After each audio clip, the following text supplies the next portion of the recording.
Forgotten truths. The crescent on the minaret. You see it everywhere, on mosques, on flags, even on military insignia, a crescent moon gleaming like a silent witness. But why? The Qur'an doesn't mention it. The Prophet never used it. In early Islam, there were no symbols at all, no icons, no emblems, just the word. And yet today, this ancient shape marks the faith itself. So where did it come from? Byzantium, Arabia, the stars? In this film, we'll try to answer those questions, objectively, relentlessly. We'll examine every theory, from the obvious to the forbidden. We're not here to provoke or to disrespect. We're here to remember what came before, what was forgotten, and what still echoes beneath the surface. What if the crescent predates the message and never left? Did this symbol once belong to a goddess? Long before the crescent adorned minarets and flags, it crowned goddesses. In the cradle of civilization, Mesopotamia, the moon wasn't just a rock in the sky, it was a divine eye watching the world. Its symbol, a perfect arc of silver. This arc belonged to Sin, the god of the moon, but always in the company of his daughter, Ishtar, goddess of war and desire. She bore the morning star, but on many seals and stelae, her emblem glowed beside the crescent, her father's light. This image spread from Babylon to Assyria. In Greece, the torch passed to Artemis, huntress of the wild and mistress of the moon. Later, she merged with Selim, the personified moon itself. The crescent now curved over temples, foreheads, and shrines, a mark of purity, power, and celestial rhythm. Was this just art, or was it liturgy? The Greeks crowned their Artemis with a crescent. The Romans called her Diana. The same shape, elegant, sacred, crossed cultures, languages, and altars. As Rome's empire swelled, its symbols flourished. The crescent, once sacred to Artemis and Diana, graced temples, coins, and city stones across the known world. When imperial power crumbled, this curved emblem endured. Christianity didn't erase it, it transformed it. Reborn with new meaning, the crescent survived in art, architecture, and memory. What fate awaited this ancient symbol in the Eastern Empire? Follow us as we trace the crescent's journey to Constantinople. How did the crescent come to grace Constantinople's skyline centuries before Islam's dawn? And what sacred purpose led this celestial arc to mark Byzantine coins, sanctify domes, and rest beneath the cross, long before it ever crowned a minaret? They whisper that a goddess once saved a city, not with fire or armies, but with light. In 340 BCE, as Philip of Macedon's forces encircled Byzantium, a blinding luminescence cleaved the darkness. Some called it Moonlight, others named it Hecate, the torch-bearing, triple-faced goddess whose divine radiance betrayed the attackers and delivered the city from conquest. In gratitude, the citizens erected a statue to Hecate Lampadiferos, the bringer of light. Her emblem? A silver crescent, often cradling a singular star. That night's light became the city's seal, stamped on coins, etched into stone, raised above rooftops. Thereafter, the crescent became more than a celestial sigil. It embodied Byzantion's very essence. It adorned coins, temples, and official seals long before Christianity touched these shores. The symbol passed from goddess to goddess, Hecate to Artemis to Diana, each divine figure inheriting the moon's curved arc. When Byzantium transformed into Constantinople under Emperor Constantine, the crescent persisted. It evolved. Christian eyes beheld in it the Virgin Mary, the woman clothed in sun, with the moon beneath her feet. On imperial coinage, crosses rose majestically above crescents. Various interpretations emerged: a divine cradle, a communion chalice, a ship of salvation, an emblem of baptism, a beacon of eternal hope.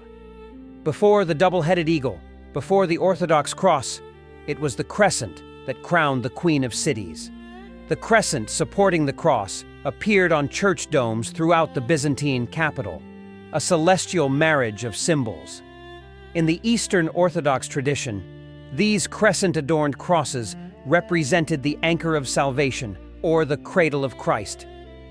Sacred iconography preserved the form everywhere within the city walls. Mary standing triumphant upon the lunar crescent, saints and bishops in vestments embroidered with silver arcs, liturgical vessels, crosses, and religious jewels, all echoing that same celestial curve.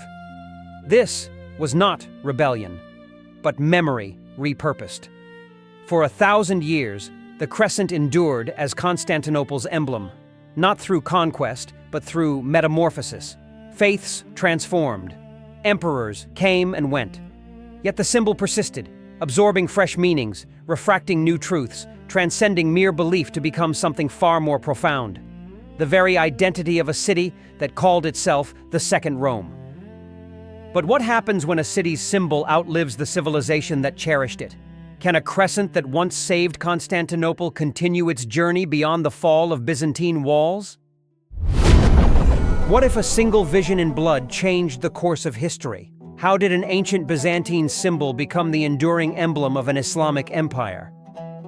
The power of symbols should never be underestimated. The twilight of one era is always the dawn of another, and as Constantinople fell in 1453, both the city and its iconic crescent moon symbol entered a new chapter, one that began, as tradition dictates, with a legend.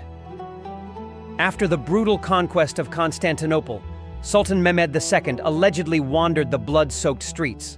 There, in a crimson pool, he witnessed the reflection of the crescent moon, a divine sign that would forever mark Ottoman power. As objective historians, we cannot confirm whether Mehmed truly experienced this vision, especially considering his fondness for alcohol. Yet we can examine this legend through the lens of political strategy, a calculated move to legitimize new rule over Byzantine subjects. What better way than adopting a symbol already cherished by many? Constantinople had long been associated with lunar imagery, from the ancient worship of Hecate, goddess of the moon, to the Byzantine depictions of the Virgin Mary standing upon a crescent. By claiming this symbol, Mehmed wasn't simply conquering territory, he was absorbing identity. The young sultan proclaimed himself Caesar of Rome and transformed the Hagia Sophia while preserving its structure. He integrated Christian elites into his government and championed tolerance as policy. The crescent moon served as a visual bridge between old and new orders, familiar to both Christians and Muslims alike.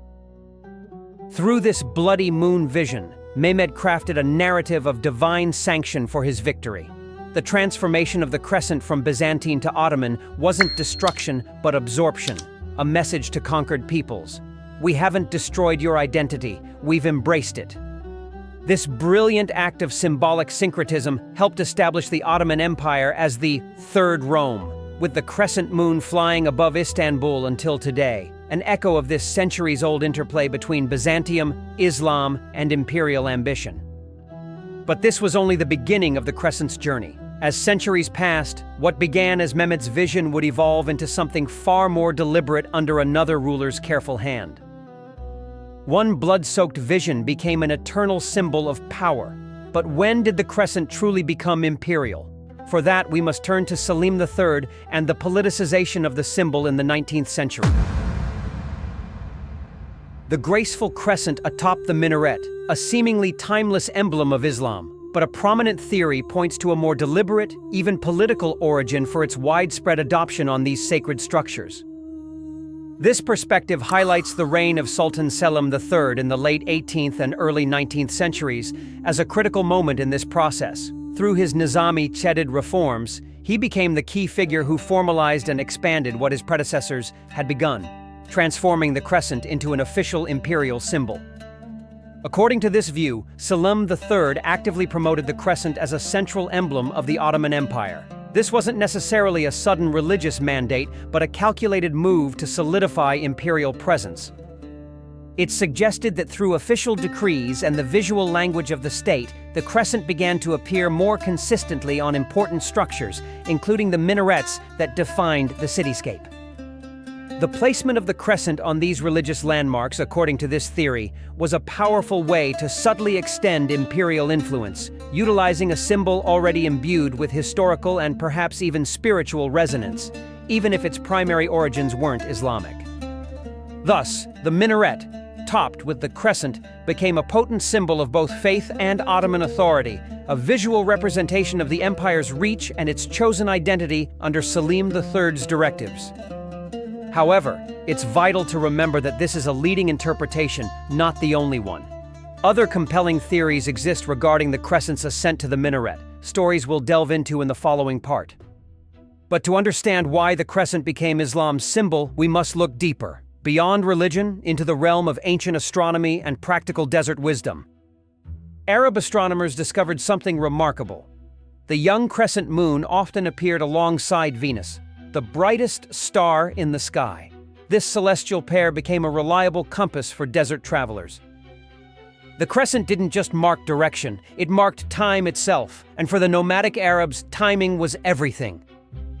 Why does time in Islam follow the moon? The answer lies in the practical genius of Bedouin life. Solar calendars work for farmers tied to seasons, but nomads needed precision for shorter cycles.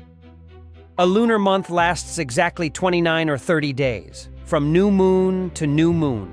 Perfect for planning trade routes, religious fasts, and festivals. No complex calculations needed, just look up.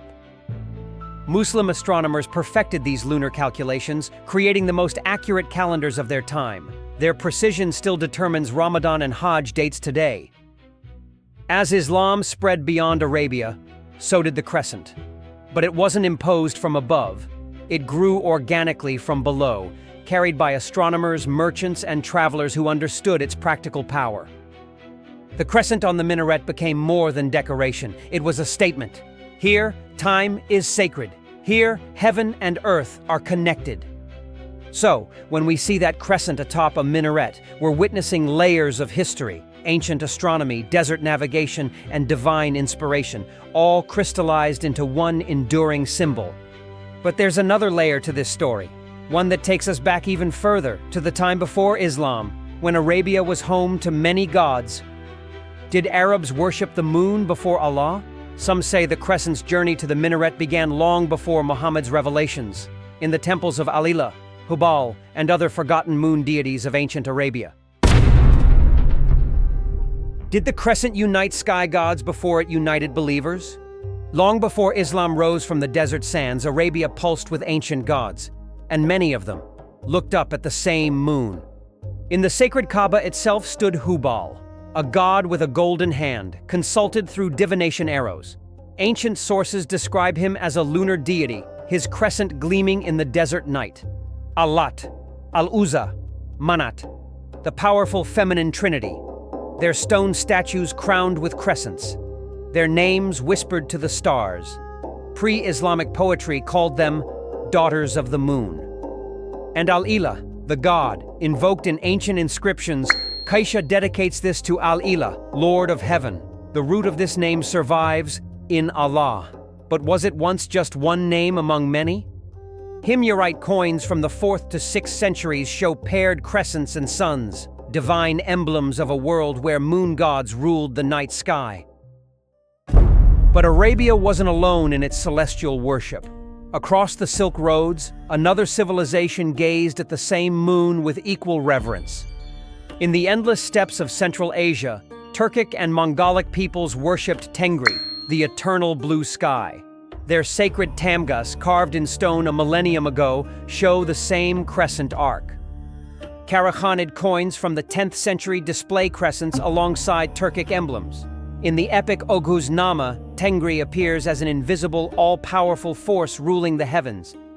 When Arab merchants met Turkic nomads along the Silk Road, they found familiar symbols. The crescent wasn't foreign, it was universal, a bridge between desert and steppe, between Al-Ilah and Tengri. When Turkic peoples embraced Islam, they brought their own moon reverence. The crescent didn't replace their sky worship, it fulfilled it.